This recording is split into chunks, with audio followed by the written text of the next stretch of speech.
Hello everyone, in this tutorial we'll be showing you how to log in to your Microsoft Outlook in mobile. So stick around to the end to understand how you can do this successfully. We're using an iOS, but this can be applied to Android. You need to make sure that you've already downloaded your Outlook on the App Store. And so we have it here, we're going to open it. And right here we have two options to add account or create a new one. Since we want to log into an already existing account, we're going to tap Add Account.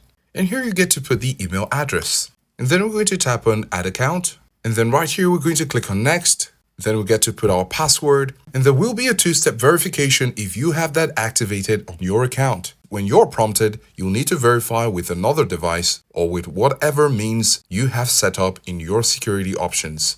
And when you're prompted, you can tap on Continue, scroll down to the bottom and tap on Continue again.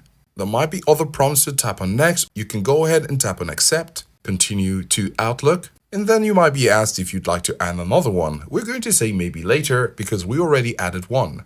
And we're now logged in to our Microsoft Outlook in mobile. Let us know if this was helpful and thanks for watching.